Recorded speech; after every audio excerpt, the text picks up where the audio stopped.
Гражданский марш за Алеппо сегодня пересек свою первую международную границу между Германией и Чехией. Собравшиеся здесь активисты, их приблизительно человек 50, говорят, что постепенно к ним присоединяются люди в других городах, больших городах.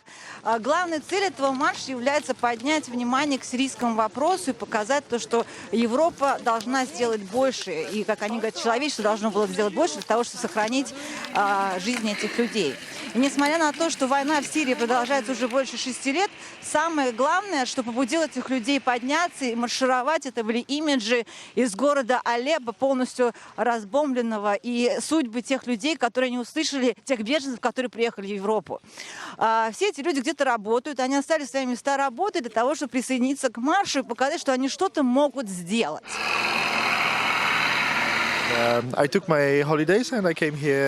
Я взял отпуск для того, чтобы неделю пройти маршем с прочими участниками. Мне никто не платит, и я не поддерживаю никакую политическую партию. Я просто обычный гражданин. Я больше не могла просто смотреть на то, что происходит в Сирии, и ничего не делать. Я понимала, что мои друзья в других странах чувствуют то же самое. Я в Берлине, кто-то в Лиссабоне, еще кто-то в Париже. Мы писали петиции, организовывали митинги протеста, мы перечисляли деньги в организации, помогающие беженцам, но все равно мы чувствовали, что недостаточно помогаем. Я бы не хотела, чтобы мои дети жили в мире, где люди не помогают друг другу.